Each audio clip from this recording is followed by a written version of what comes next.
on here. So in this lesson, I'm going to show you exactly what I just played here in the beginning, but I'm also going to show you, more importantly, how to practice things like these if you have trouble with them. Now, the first step when you learn anything like this is to simply memorize it and see if you can actually play it right away. Because depending on your technique level, this might be, believe it or not, easy for you. That's the first step. But if you find that, okay, this is not that comfortable, but I would really like to be able to play something like this, then it's a good thing to have some tools in your guitar technique practice toolbox that can deal with stuff like this and not only resort to, I'm just going to repeat the exact same thing here thousands of times. That should really be your last solution to anything. So I'm just going to show you what I do when I find stuff like this, and also how you can use licks, if you want to call this a lick, or phrases like these to build your technique, avoiding just repeating the exact same thing and making a hole in your fretboard at that point. So let's get on with it here. So first of all, we need to actually go through what I'm doing here. And obviously, if you want tabs, you can get that from my Patreon. You have a link in the description below. So the whole phrase is based on one of Yngwie's favorite tonalities, which is the Phrygian dominant scale. The Phrygian dominant scale is the fifth mode of harmonic minor. I'm in E Phrygian dominant here. So that's the fifth note of A harmonic minor, in other words. But we hear E as the root, so we get 1, flat second, major third, 4, 5, flat 6, flat 7. So it's like a Phrygian scale, but with a major third. It's also referred to as Phrygian major sometimes, and I've even seen some people call it the flamenco scale, but it doesn't really matter. Just pick a name that works for you, and then when you hear it the next time, it will be like, oh, it's that thing again. And that's why it's important to put names on things. Anyway, we start here on the 13th fret of the high E string, and we're going to play this diminished 7th arpeggio. But instead of going here, we're going to actually repeat this note down here instead. So we're going to go like this. 13, 10, 12, and then 10. Now the good thing about diminished 7th arpeggios is that the shape will be exactly the same.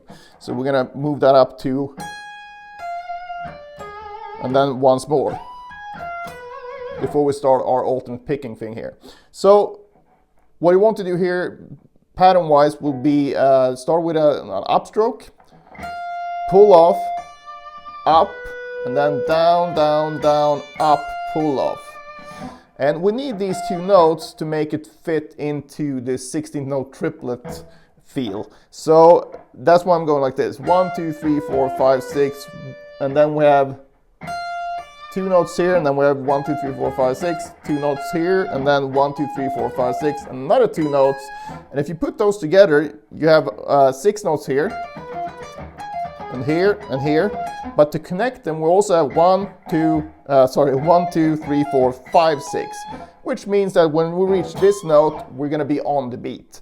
So it not only sounds good, but also works out in our favor here. And since we have a pull off here, you can actually start this picking run with a downstroke, which if you follow this channel at all, I think it's important to be able to be comfortable at least starting on any pick stroke. But for most people, starting on a downstroke will be the most comfortable. So that's a good thing in this case, because then you can just go right ahead with your alternate picking thing.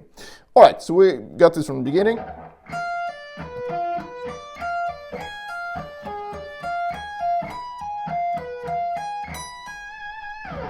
And then from here, it's also going to be fairly easy, because once you know this,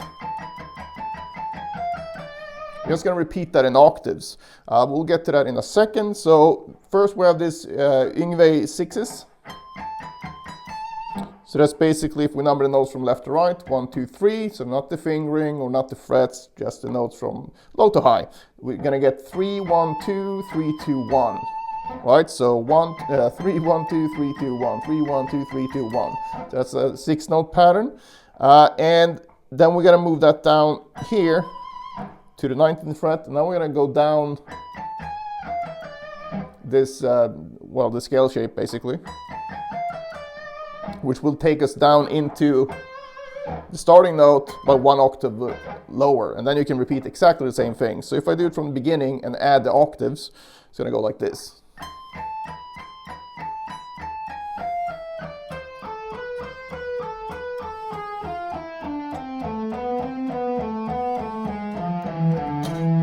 So the only difference here at the end is that I'm going 1, 2, 3, 4, 5, 6, 1, 2, 3, 4, 5, 6, and back one note, so I end on the root note, and open E, and then these two notes. But as usual, how you end these things will vary, and that doesn't really matter. Alright, so if I put it all together.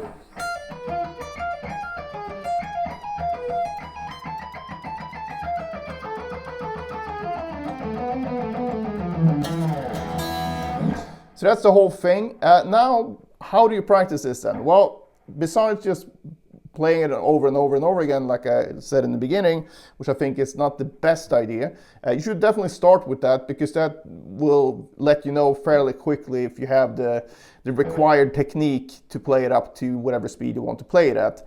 But if you find out that you don't have that and you really want to play it, it's a good idea to start building a technique towards that goal. And the way that I would suggest that you do that is to, if we disregard the sweeping thing here, obviously you can do kind of the same thing with the sweeping thing, but I think what I would do for the sweeps here, I would just go play them chromatically like this.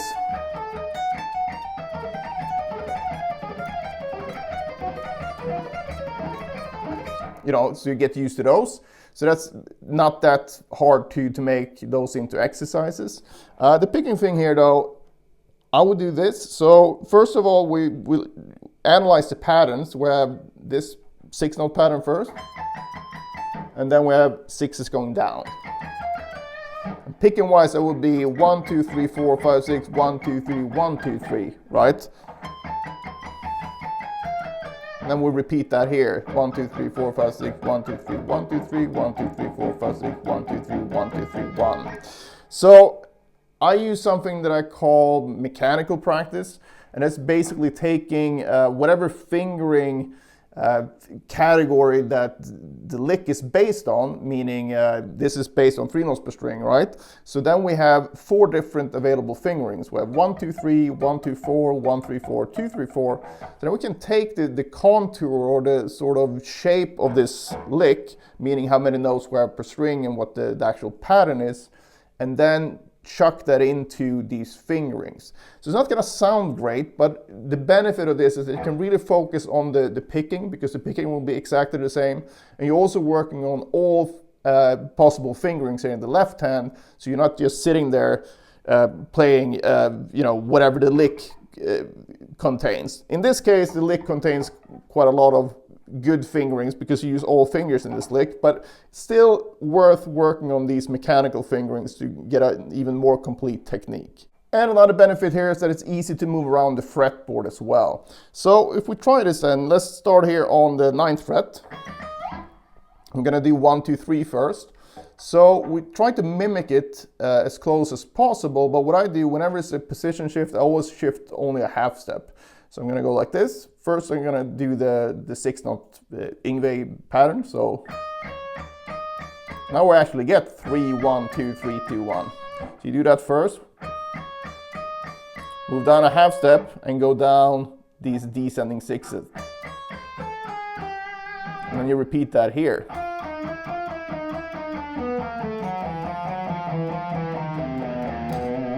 Right, so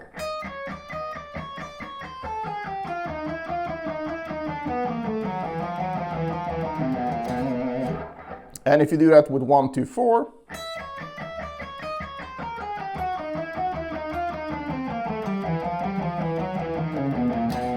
one, 3, 4,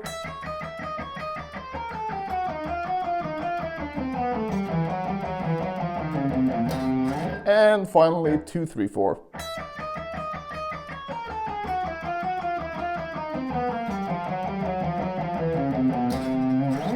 So then I would start at as low as possible and then do, you know, each of these fingerings all the way up and all the way down the fretboard.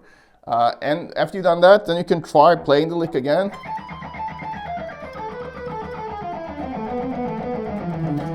See if it feels better. Probably won't, because it takes more practice than that if you want to get up to the next level. But then at least you have something specific to practice that's not only the very thing that you're trying to learn. And this is very, very helpful, and I just find it more motivating to practice, because I know that working on this, I'm working on my overall technique as well, not only the specific thing that I'm just trying to learn. And also, it won't drive you crazy, so you will end up hating the thing you're trying to learn. Because if you're, you might be a few weeks, few months after being able to play that lick in question.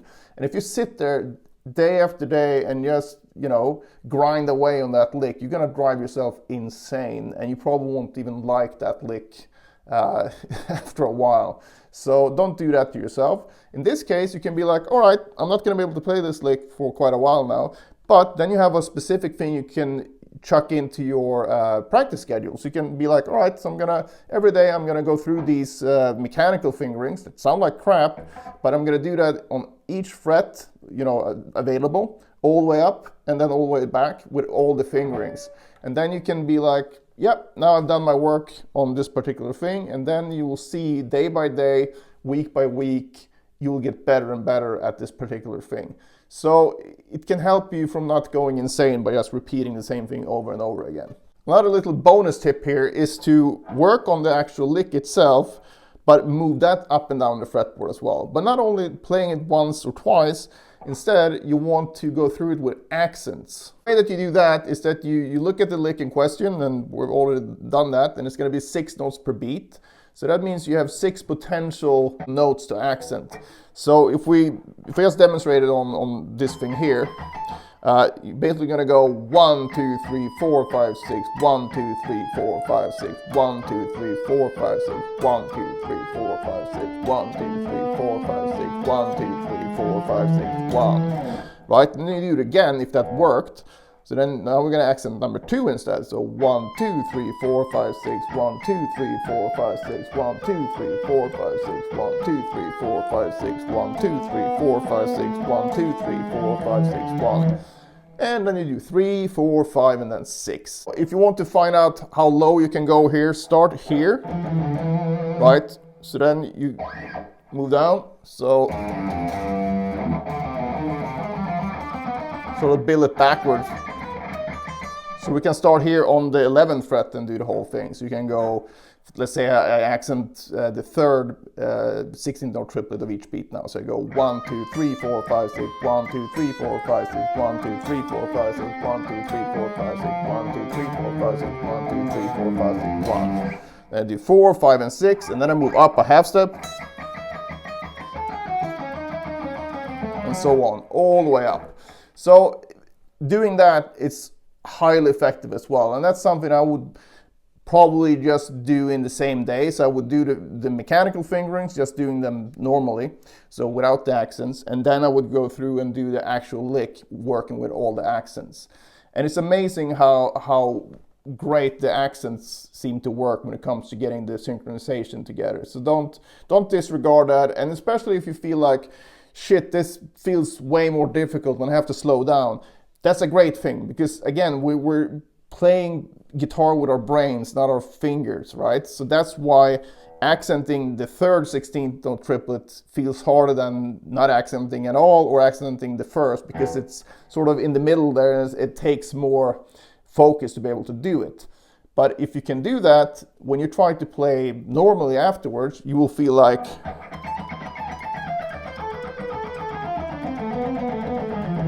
that it doesn't feel that bad to do it anymore, even if you're, fairly new to the lick in question. So don't skip out on that. It's a very helpful practice technique, and I love doing that for longer lines like this, where you can actually practice the whole thing, but you can focus on different aspects of it anyway. So give it a try. If you have any questions, let me know in the comments. Otherwise, see you in the next lesson.